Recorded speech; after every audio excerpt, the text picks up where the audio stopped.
Within the space of one day, we contacted the Prime Minister's office, who connected us to Air India. Within 4 hours, he had commandeered an aircraft which would come in from Singapore.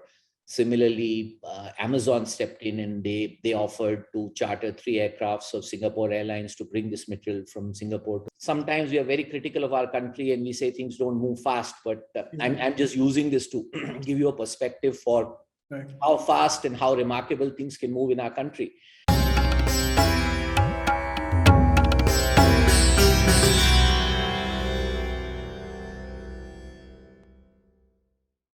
Ladies and gentlemen, a very good evening. Namaste and welcome to Chitta Media. I'm joined by Mr. Sudhir Mehta today for a conversation. India is still reeling through a pandemic and so is the world. And there is a new variant in town called the Omicron variant. Now, it's on one hand, there is a lot of panic, and on the other hand, there's a lot of irony in what is happening. While there are night curfews, there are election rallies during the day. While there are parties in the night, there are other things happening during the day. So there's a lot of confusion going around people's mind. And a few cities in particular have set models, because every city, every district, every village, and every state in this country has its own characteristics, has its own stories to share about how they fought the pandemic. And Pune is one city that we've been tracking for a while now. And who better to share these anecdotes than Sudhir Mehta ji. Now, a little introduction about Sudhir ji. He's the CMD of Pinnacle Industries, President for Maratha Chamber of Commerce, Industries and Agriculture, and he's the lead for Pune platform for COVID response. Sudhir ji, thank you so much. It's such a pleasure to have you on our show. Namaste. Namaskar, Sharan, and thank you for inviting me to your show. First of all, do share the story of how Pune fought the pandemic, because in your own words, it is a particular model that has been set for the entire country. So what is so special about how Pune fought the pandemic, sir? Okay, so Sharan, maybe I take you back. I think the last year and a half has been something which has been absolutely tumultuous in terms of world history and in terms of what all of us have gone through. So if you go back to March of last year, I think we were all living our lives, and then suddenly it's like everything changed.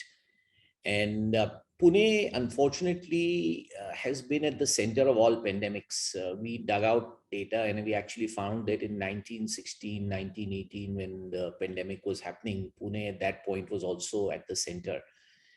And the same thing happened this time.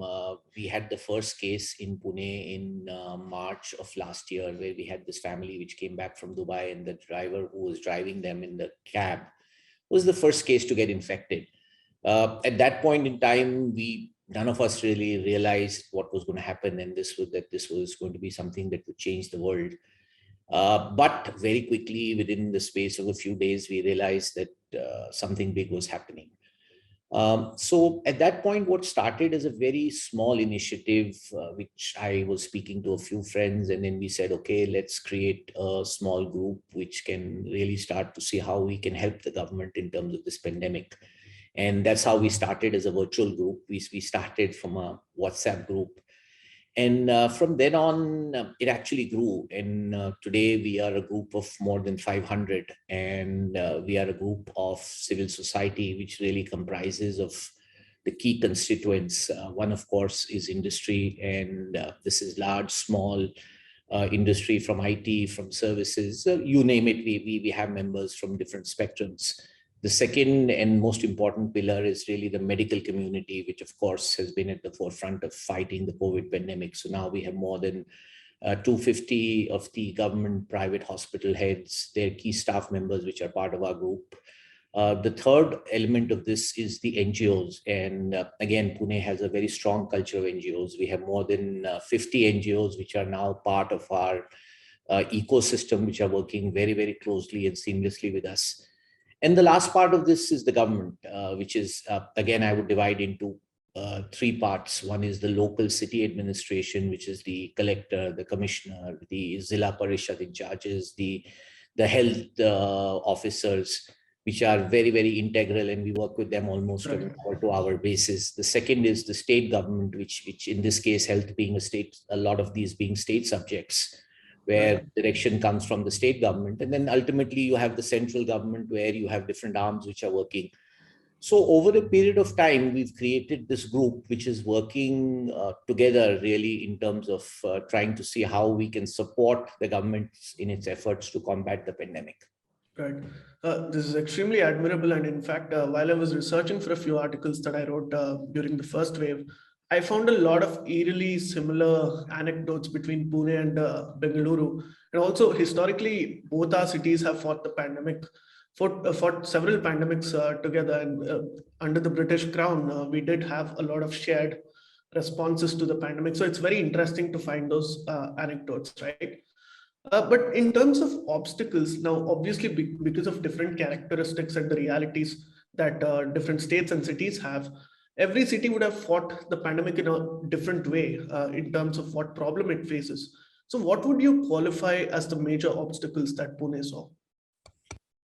Well, a couple of different things. First was, I think, in terms of knowledge, this was something very few of us, including the medical community, initially understood.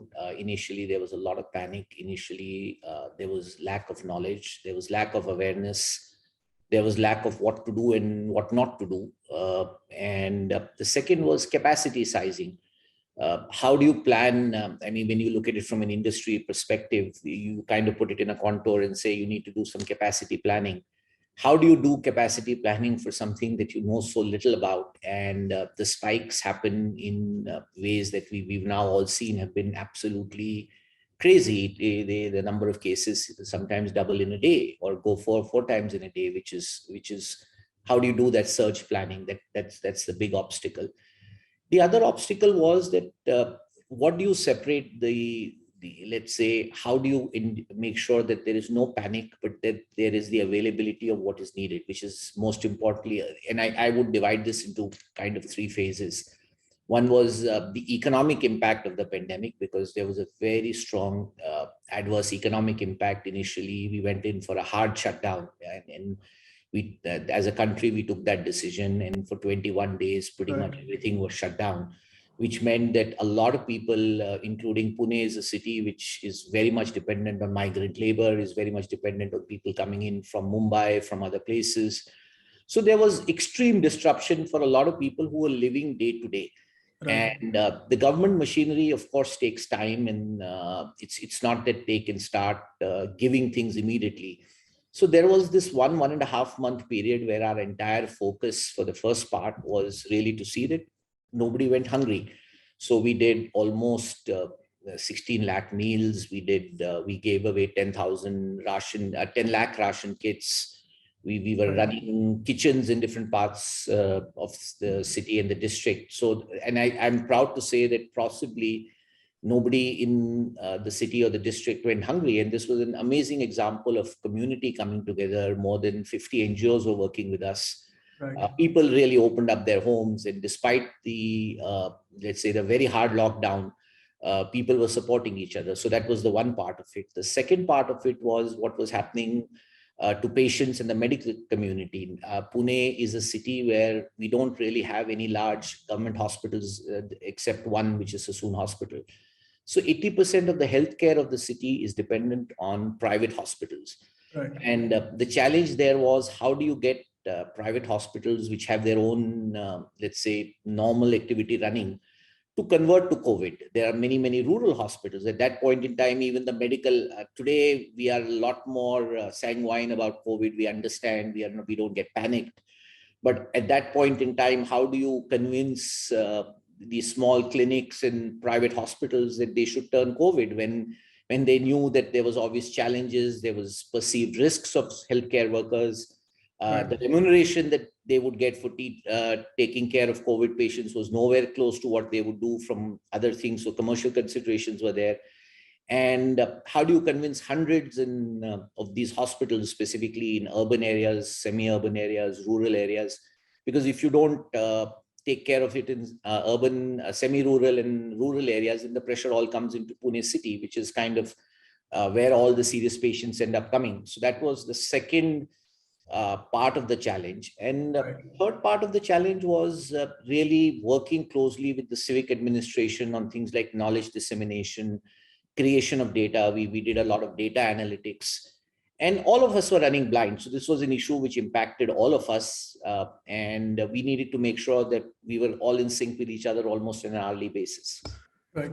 First of all, many congratulations. I mean, Pune platform for COVID response has done a phenomenal job.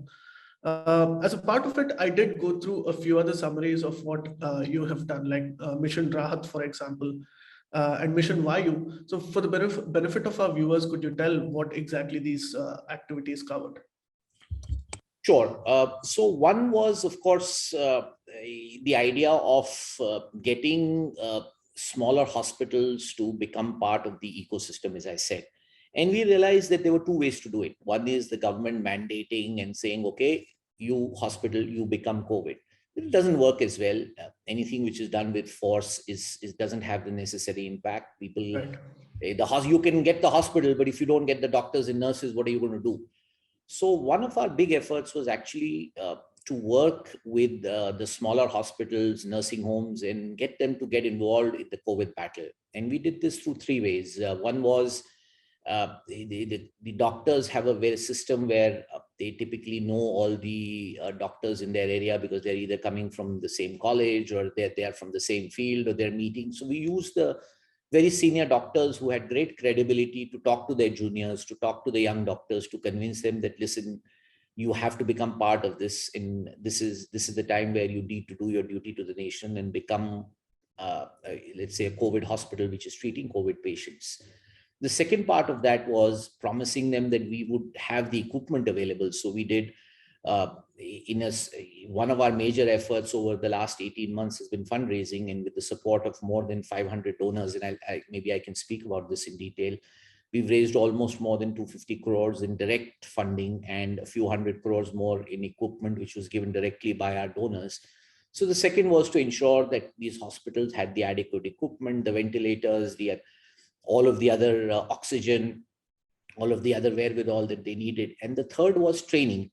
So we did a very large amount of online and offline training on best practice COVID protocols, which were designed, of course, in conjunction with what the government was saying, but then tweaked for local areas. So this was the one thing.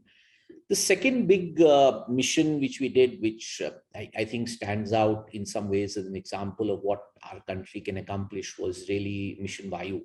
Now, again, let me take you back to the period of last April and May. I mean, all of us kind of shudder when we think about those 2 months. But if you remember, that was a time where there was absolute chaos with regard to availability of oxygen, availability of beds. I mean, let me give you some statistics to just give you a perspective that in Pune at the peak, the first peak, which was in September of 2020, we had about 50,000 patients in 1 month. So it's about 2,000. In April of 2021, we had 150,000 patients. So you're talking almost a threefold jump, and no medical system in the country can be geared up towards that kind of a surge. So, I mean, again, when we started on the COVID battle, we had 4,000 COVID beds in Pune. And today we have 32,000 COVID beds. We've created the largest bed capacity in the country. I'm sure you'll be surprised to note that Pune today has more COVID bed capacity. We are not using it, unfortunately, not at this point in time. Right. But we have 32,000 beds, which is more than Bangalore, which is more than Chennai, which is more than Delhi. And mind you, most of these cities, which are capitals, have big government hospitals. Here, it's all private sector capacity, which is created. When we started, we had 400 ventilators. Today, we have 2,400 ventilators. Again, the largest such capacity, out of which more than 1,200 of those have been provided through our group. So that's the capacity part. Now, let me come to Mission Vayu and what happened. So again, let me maybe take you through a chronological order, and this will give you a perspective for how what happened and really, let's say, what we were all up against at that point in time. And this started in April. And if you remember, and the exact date is actually the 22nd of April. when we were almost starting to look at this, the peak starting to go up, and all of us were panicked because most of the hospitals were running low on oxygen. The oxygen requirement in the city had gone up by a factor of 6-fold. And when we used to speak to the commissioner, the collector, all of us were, we were desperately, we had many situations where the oxygen availability was down to a few hours. And I was having one of my board meetings with Temasek, which is our partner for one of our businesses. And I still remember what my counterpart there told me. And he is an Indian there in Singapore, and we were discussing this situation. And I just by chance happened to ask him, I said, how can you help? And he said, okay, give me a few hours. And this was at 4 o'clock on the 22nd. And by about 8 o'clock on the 22nd, he came back to say that Temasek, in all their wisdom and amazing, hats off to a small country like Singapore, that they had done it, that they had created what they called a strategic reserve of assets. And this reserve of assets was thousands of ventilators and BiPAP units, which they had kept. And within 4 hours, he got permission from his chairman, and the statement she made was that nobody is safe till everybody is safe. So, okay, we for Singapore is fortunate that we don't need it, but we'll make it available to India. Right. So this is 22nd, cut to 22nd evening, 23rd morning in April, April, we started to say, okay, how do we get this to India? Again, the flights were curtailed at that point in time. There was, if you remember, again, there was a huge shortage of oxygen. So we started communication with Temasek, and then we involved multiple agencies. So within a space of 1 day, we contacted the Prime Minister's office, who connected us to Air India. I mean, I'll give you a small anecdote of how the government works wonderfully well in such situations. 7 o'clock in the evening, I got a call from the chairman of Air India, who I obviously didn't have him on my speed dial, so I didn't know his number. And he said, listen, I understand you're trying to do something, and how can we help you? And within 4 hours, he had commandeered an aircraft which would come in from Singapore. Similarly, Amazon stepped in, and they offered to charter 3 aircrafts of Singapore Airlines to bring this material from Singapore to Mumbai. This is now 24th of April. And but within, as parallelly, we tried to say, okay, now how do we raise the money to be able to do this? The MCCIA, which is I'm the president of, which is the Maratha Chamber of Commerce and Industry, is an 86-year-old industry association. And somewhere in the cobwebs, we had this import-export license, which we had never used for, I think, 85 years. But we said, okay, that can be enabled to help us to import. So we used that, and then we spoke to the government, and they, of course, facilitated everything. And within, by the 25th of April, we had the first aircrafts, 3 aircrafts, which flew in with supplies, which had concentrators, which had BiPAP units, which had ventilators, and they landed in Mumbai on 25th evening. Now, 26th morning, it took us about 4 hours to get them cleared. And I'm taking this through you through this in real time, just to kind of get a perspective for how things can work. Sometimes we are very critical of our country, and we say things don't move fast, but I'm just using this to give you a perspective for how fast and how remarkable things can move in our country. And everybody from the customs commissioner to the people at the clearing office were incredibly helpful, and we were all in touch within like 2 minutes. And our consignment, the moment the aircraft landed, it was cleared within a space of half an hour. We had tied up with a local logistics company who was helping us, and it landed at 2 a.m. in the Mumbai airport. And by 4 o'clock, the consignment was on trucks and was leaving for different districts. So the first consignment, a majority of which came into Pune, and by 9 o'clock in the morning, it reached the Maratha Chamber office in Pune. Now, again, remember, this was a time where everything was shut down. There was no offices were work from home. We were in the midst of the thick of the pandemic. And we had already set up the distribution model where within a space of 6 to 8 hours, all of this material reached out to the hospitals. And by evening, most of these BiPAP units, these oxygen units, were delivered. Now, And what I didn't mention in the interim, many things happened. One is there was a duty structure at that point on medical equipment and oxygen concentrators. So on 24th, we made a request to the Prime Minister's office, Mr. Piyush Goyal's office, and I'm delighted to say that within 48 hours, we got a notification which reduced the duty and in many cases eliminated the duty on this equipment. So again, an example of how fast the government worked. Within a space of literally 24 hours, it happened. And by that time, then we realized that this is something that was having a huge impact. We were in touch with the government of Maharashtra. Many of our industry members came together. More than, as I said, more than 200 people contributed. And we raised a little over 200 crores in a space of 6 to 7 days from private industry contributions. And all of this material, which then first started off as being a Pune-centric initiative, first lot came into Pune. The second lot came into 35 districts of Maharashtra. So again, within a space of about 3 to 4 days, we sent almost 150 to 100 oxygen concentrators, 50 BiPAP units.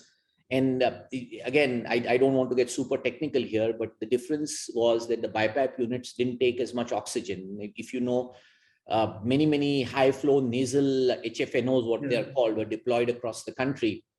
But then all of us realized, including us, we had given a lot of those.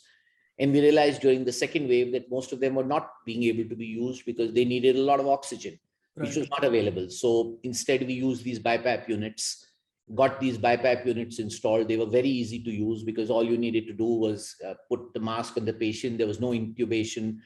For a semi-urban rural area, unfortunately, the availability of intensivists is very limited. So this is something which could be done by a normal nurse. You didn't need a specialized doctor to be able to start using this equipment. So every district, all 36 districts in Maharashtra, were serviced within a space of 3 days, where this equipment was given to the district collector.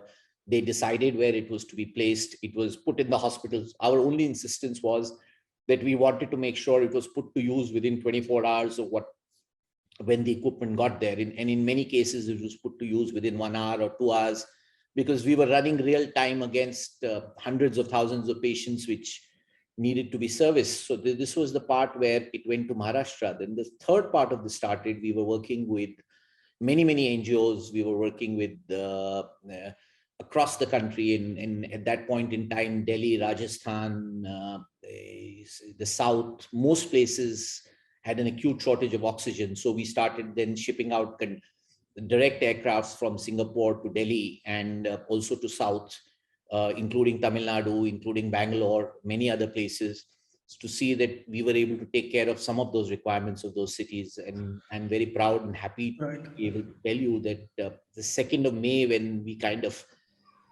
ended Mission Vayu, it was exactly 9 hours and 9 days and 19 hours.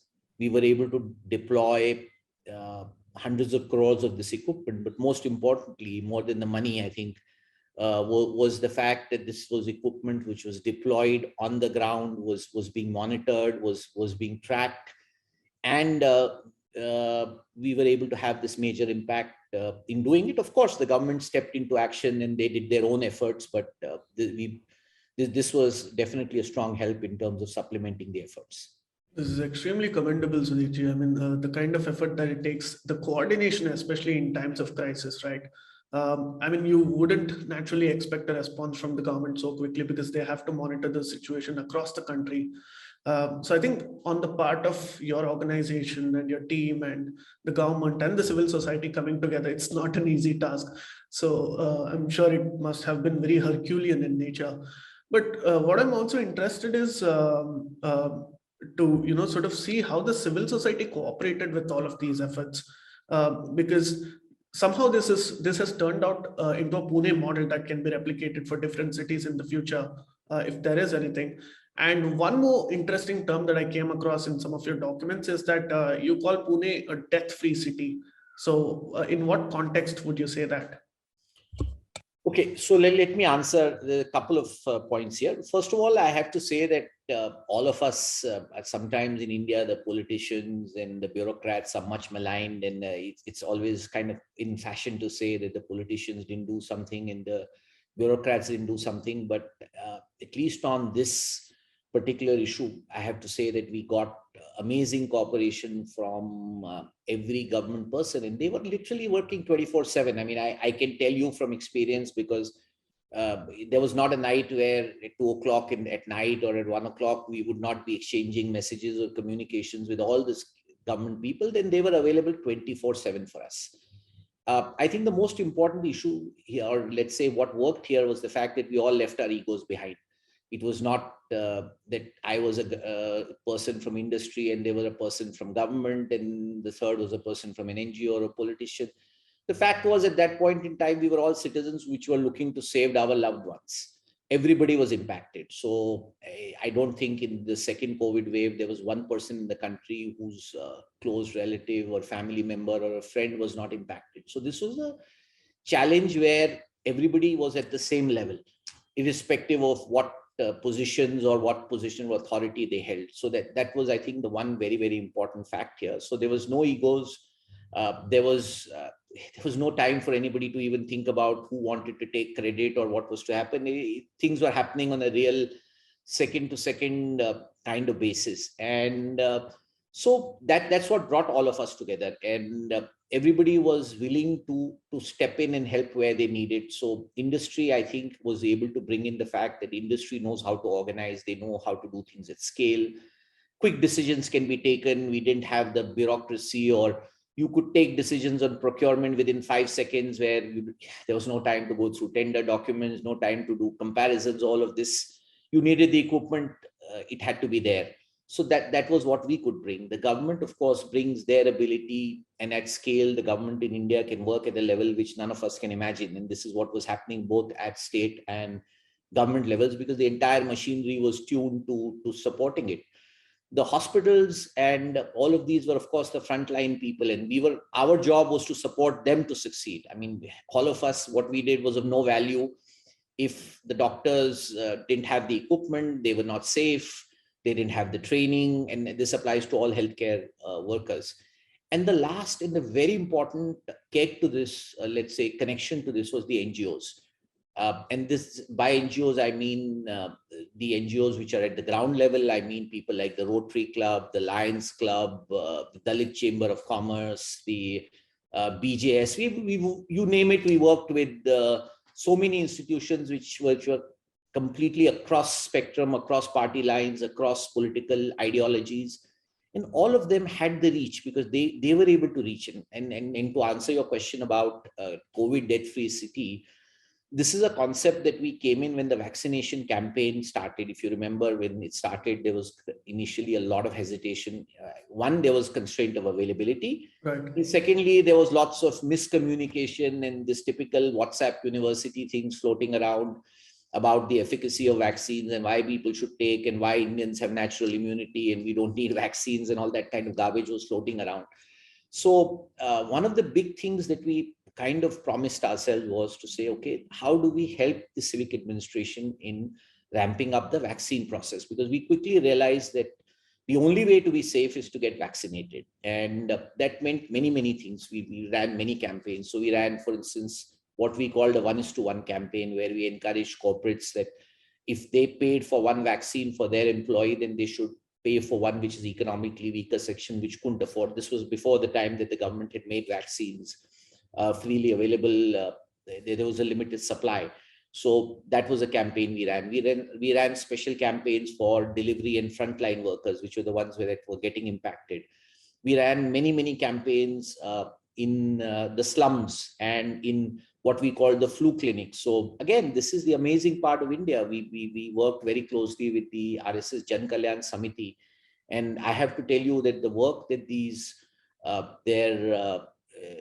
their volunteers did was absolutely amazing. I mean, we had people in the midst of the COVID crisis going into homes, conducting flu clinics, conducting education. Anybody would be scared to do that, but these were young people which were running. We ran 3 COVID care centers where we had in each of these centers 800-900 people, and you had these young volunteers which were not getting paid a rupee. In fact, they paid their own for almost everything, and all we gave them was PPE kits, and we gave them all the support equipment. And these people left their families, left their homes, came to be volunteers, ran these centers in a wonderful manner where they had to do everything from cleaning to taking care of patients to shifting the serious patients to hospitals to doing the triaging, to do all of these things. And in a way that they were able to do it was I mean that just goes I mean we always speak about how maybe the young are not so sometimes the older folks and maybe I have to count myself in that category now sometimes tend to say that listen, the younger generation is not as clued in, they are more WhatsApp, they are more digital media, they don't want to contribute. But I'm showing you a different side of our country. You had all these great amazing young people who gave up everything and at great risks to themselves were out there in the front lines irrespective. Right. And many such organizations and such stories. So, I mean, some of these situations actually bring the best out of people, and until that point comes, you never know what you're really capable of, right? Because most of us youngsters may be lying on the sofa, but then if there is a need, we will wake up. And I do hope that I can speak for the others in my generation. But on a serious note, how prepared is Pune for Omicron, and what we actually need to know, because there is so much misinformation going on about Omicron, right, from all the sides of the spectrum for that matter. Yeah, so you're right. And let me start by saying that one of the things about COVID is that nobody really knows everything. And I think that's the first thing we must all admit, that we're all working with incomplete information, including the government. So any decision that anybody takes can only be based on the best available information at that point in time. Having said that, we've been now working very closely with our doctors, experts. One of the things that I mentioned was that even in our medical group, we have not just doctors, we have epidemiologists. We have Pune is, as you know, we have many of the institutions like NIV, we have many of the other institutions, NCL, which have done pioneering work in genome sequencing, in all of the other ways related to vaccine. We have some of the finest epidemiologists in the country. We have the guidance of Dr. Ganga Khedkar, who was head of the COVID, who now lives in Pune. There's a lot of our information comes through the discussions that we have within this. And from our point of view, the only thing that really matters is science. Everything else, in this case, follow the data, follow the science. So we actually had our review 2 days ago, and I'm just going to walk you through some of the recommendations, because these are real live recommendations of what we think. And again, I'm not holding a crystal ball here. And if you go back to this interview after a month, I don't know if exactly everything I say will pan out, but these are all of these are assumptions. And given what's happened in Pune in the past, we expect that there's going to be a large number of infections, number one, because by all indications, Omicron has, escapes vaccine immunity, which basically means that even if you are fully vaccinated, doesn't mean that you will not get reinfected. But I think there is a very important first factor that all of us need to recognize, that there is a difference between vaccine immunity and getting serious. The good thing is you may get Omicron, or the bad thing is you may get Omicron. The good thing is the chances of your needing hospitalization after getting Omicron, if you are vaccinated, statistically are very low. So the fact is that vaccination will ensure that you don't get serious, number one. So I think we need to distinguish this fact. Number two, number of cases is something that is going to probably be very large. And I think we need not to panic over that, because there's nothing much that we will do. This is extremely infectious. It's there despite all the COVID precautions. It's likely we will have a large number of cases. Now, we believe it's going to put a lot of stress on the testing and isolation capabilities. Right. And so what we have done is we are suggesting a modified approach actually to the government, and we've given them a note on that. So one of the things which we are saying actually is now that you need to adapt to today's situation. So for instance, in the first wave, buildings were being sealed because you felt that. Our view is completely the opposite. We believe that no building should be sealed at this stage in the pandemic. The spread is too far, too wide. It serves no practical purpose. Number two, somewhat controversial, we are actually suggesting that India is a country of limited resources. Right. We need to focus our efforts. If theoretically you can say do everything, but practically speaking, it's not possible. So we are actually saying, please stop contact tracing at this point in time. Because contact tracing made sense when you were looking at 1,000 cases or 500 cases. If you're going to look at hundreds of thousands of cases, practically speaking, you cannot do contact tracing. So that needs to stop for now. Number two, we should stop testing for things like routine testing, which because you're going to put a lot of strain on our limited testing resources, also in terms of cost. Secondly, we want to say that there should now be no more general travel testing for travel, only a vaccination pass. Because again, given the cases, better to reserve that testing capacity for people who need it.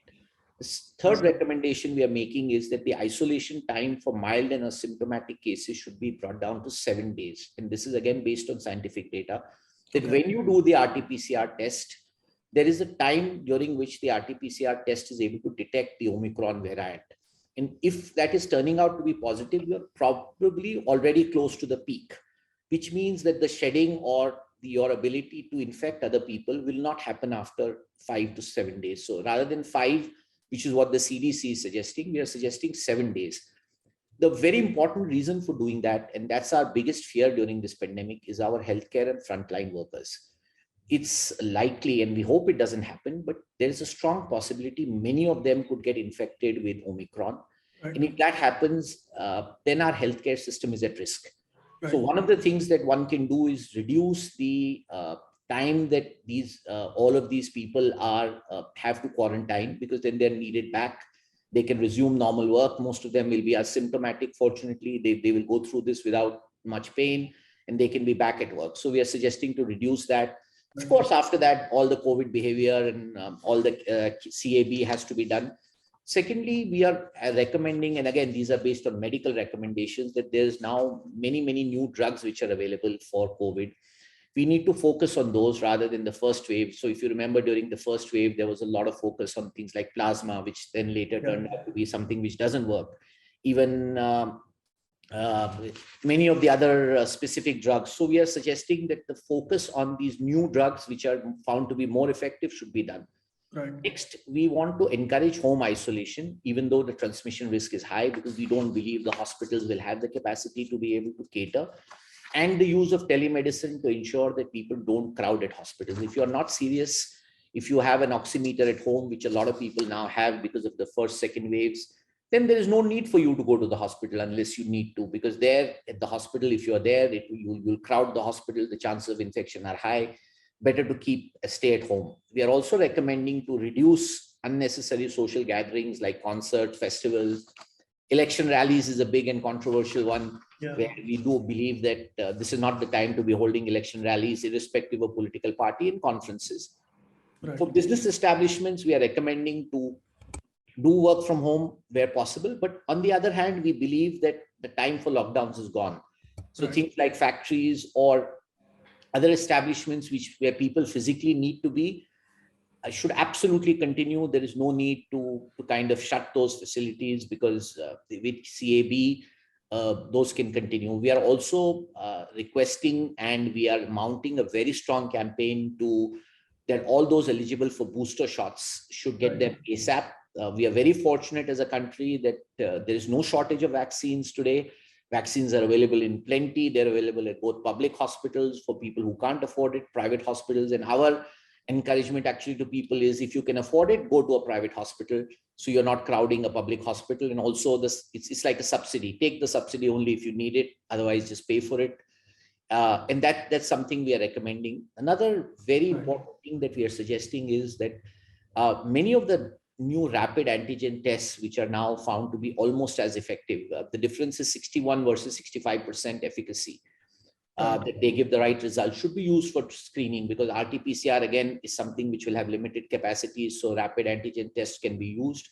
And the last, again, maybe it's a little controversial, but what we are suggesting is that genome sequencing made sense initially. Now, genome sequencing means two things. You need to do one RT-PCR first. When the RT-PCR is positive, then you actually do the genome sequencing and says it's Omicron. Our view is that within the space of the next few days, almost everything will become Omicron based on what's happening around the world. So this genome sequencing beyond a point has no real relevance, because yes, it will tell you that there is more Omicron, but so what? Something we already know. Yeah. And given the limitation of resources and limitation of focus, our recommendation is let's focus on vaccination. Let's focus on CAB. Let's go on with life. This is going to be a tough month for our country. The next 2 months, by all indications, and we tend to follow Europe. Maybe January or February, we have different data scientists in our group, and many of them are doing different modeling. And many of the models seem to suggest that the peak, at least in Pune, Maharashtra, maybe Mumbai is a little ahead of the curve by 15 days. Pune maybe mid to end Jan. You will have a huge, large number of cases. But the most important thing is there is no need to panic.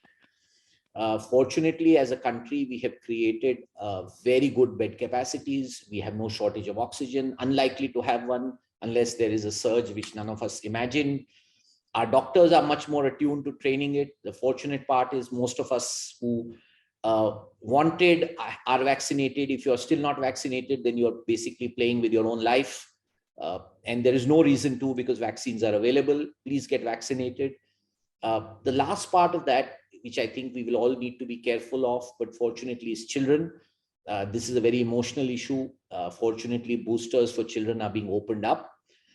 Children have suffered a lot because 2 years they were not able to go to school.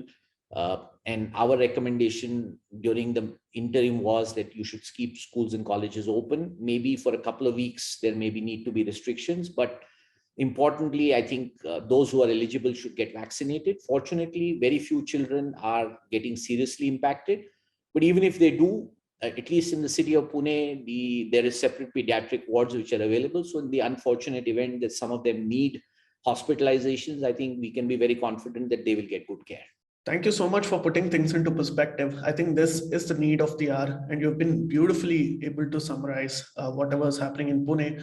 And I hope everybody gets vaccinated very soon, because that is what is the need of the hour. At the end of the day, it is about you being safe and your family being safe. And then comes the state, district, and the country. And that is how we build an immunity against this deadly pandemic. So viewers, please do take care, stay home and stay safe, and take all the necessary precautions required to fight the pandemic. Thank you, Sharan. Pleasure to be there. And again, I'm just the communicator of this information. The work is being done by a very, very large team. And we are very fortunate as a city, as I said, that we've got a city which is very aware. We've got a city which is very receptive. And whenever we asked for help, we got much more than we could imagine. And I think the only thing I would say by ending is that this is a thing in India that we can all be proud of. This is something where all of us, when needed, come together. Right, absolutely. Viewers, please do get vaccinated if you aren't vaccinated already, and please take care. I'll see you on the next show. Until then, this is your host, Sharan Sethi, signing off. Thank you, Sharan. Bye. Please remember to subscribe to us and switch on the notifications for this channel. For our other social media links, more content, and to support our work, please visit citti.net. Dhanyavad. Namaskar.